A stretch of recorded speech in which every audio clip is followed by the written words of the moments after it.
What's going on, everybody? It's Alex the Dark Slayer, and I want to talk to you guys a little bit about a theory today. And this is one of my own personal theories.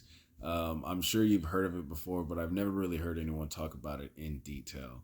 Now, before you click off, let me play devil's advocate and go ahead and give you my argument on why Lady not only may be Nero's mom, but may be from Fortuna. I know this is crazy, but give me a second and let me know, and feel free to leave any comment you want in the comment section on if I'm just crazy or if there may be something to it. Without much further ado, here are 5 reasons why I think Lady's from Fortuna. You don't need nobody for real.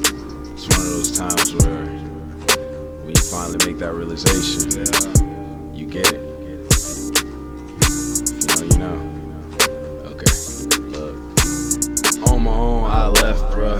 On my own, won't let up. It was always me, just couldn't see. I needed them, but they need me. I am the team, so I got this. Not novice, I got drip. I own it, I'm focused. They bogus, matter of fact, they hopeless. Stand up for the new team. We need cream, we share dreams. I have hope, won't let go. Forever on this endo. Coming up with queso. Leave my motherfucking pesos. Right, y'all getting 0.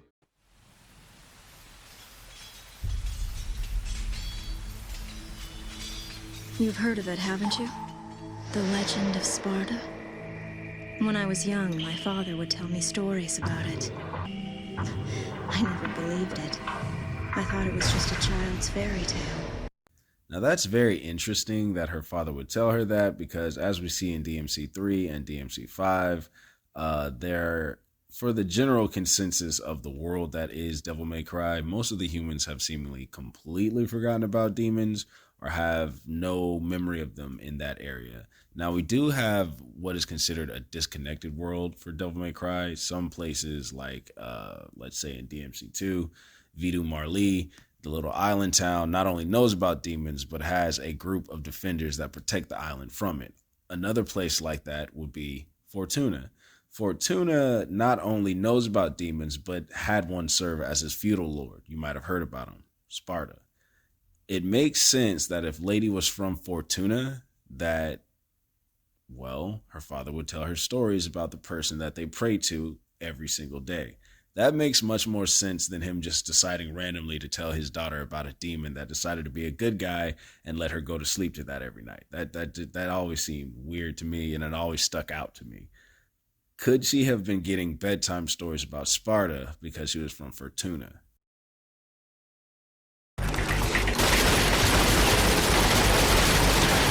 Tell me, what's your name? I don't have a name.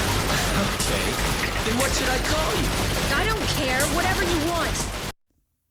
Number 2, all of her weapons are heavily modded, as if she made them herself out of necessity. A lot like Nero's Blue Rose was made because no one in Fortuna had any guns. If you guys don't know, people from Fortuna have to be a little bit crafty if they want guns. Guns are pretty much, I wouldn't say they're banned in Fortuna, but they're, frowned upon. They're not allowed. You're not supposed to be having guns in Fortuna because presumably it's a part of the mythos of Sparta, which is odd because Sparta was supposed to have used Luce and Umbra, but I'm not going to get into that right now.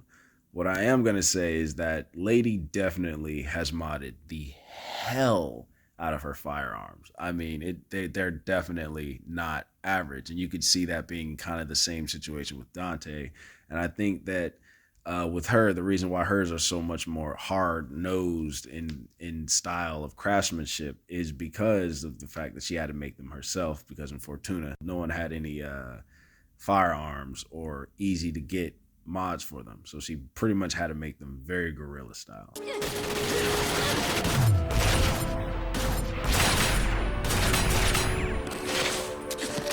Are you familiar with them? Sorry, religion and I don't mix. It's a small congregation that gathers in the castle town of Fortuna. I guess the only people who would have heard of it are the ones who take interest in this type of thing. Like you. Exactly. Okay, so in the DMC4 cutscene where Lady brings the job to Dante, she tells to him that the only people who would have heard about Fortuna and its cult-like mind would be the people who take interest in the subject. To which Dante quips, like you, to which she very easily acquiesced.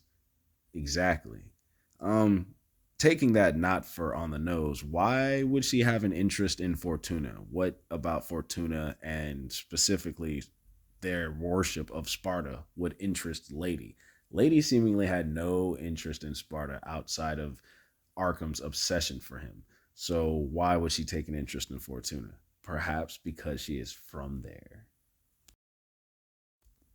One thing that I do notice about Fortuna, and specifically the Order of the Sword, is that they all wear white. In fact, Nero was supposed to be wearing white, but they decided to make him wear his own kind of color, which would be, I guess, red, blue, and purple, so you couldn't tell whose daddy was, instead of just letting him wear white, because apparently it was too boring. Now, not only did that fit his rebellion motif, what if what Lady is wearing, because I don't know if you noticed this, she's definitely wearing white and brown, which is kind of like the color. Look at Kratos. If she's wearing white because of the fact that she's from Fortuna, and I'm not saying she's part of the Order of the Sword, because plenty of people who live in the city wear white too. If she is wearing white, is that the schoolgirl uniform of the Order? Is that like her school outfit? And then she's just definitely modded with firearms and gun holsters and things like that. It could be very, very, very interesting to look at that. I don't know if anyone's ever noticed that she is wearing white as well. So number 5 would be pretty much the biggest reason I think that has evidence is the fact that her mom was sacrificed by Sparta to seal the Hellgate. Well, I can't really say mom, but I would assume her great mom would have been sacrificed by Sparta. The reason why I point this out is because it's well known that she is a descendant of the woman that Sparta sacrificed. It would make sense if the woman lived in Fortuna and offered herself to be sacrificed if Sparta was her feudal lord, and it would have been a great honor. You know, it's not just, oh, he's sacrificing you to save the world. On top of that, it's your feudal lord that's asking you to, and it's a, you know, pretty, I would assume a pretty big honor to be the person that your feudal lord sacrifices to save the fucking world. It would make a lot of sense, you know, and feudal lord is pretty interesting. That does have Japanese tradition written all over it. So it would make even more sense. So to me, those are probably the 5 principal reasons. I may have forgot 1 or 2, but those are definitely the 5 principal reasons why I think that she would definitely be from Fortuna. Now, I'm probably going to do a different theory video, which is in combination with this, as to why I think she's Nero's mom, maybe more on that, how she can be the chick in the beginning of Virgil's prologue. Excuse me, I can't keep messing this up. What the hell? But we'll talk about that in another video. Until then, peace and much love to you guys. I'll see you in the next video. Come on, get up, get up, get up! Got something to wear that's good for digging? You don't need nobody for real. It's one of those times where when you finally make that realization, you get it. You know. Okay, look. On my own, I left, bruh. On my own, won't let up. It was always me, just couldn't see. I needed them, but they need me. I am the team, so I got this. Not novice, I got drip. I own it, I'm focused. They bogus. Matter of fact, they hopeless. Stand up for the new team. We need cream, we share dreams. I have hope, won't let go. Forever on this endo. Coming up with queso. Leave a motherfucking pesos. Right, y'all getting 0.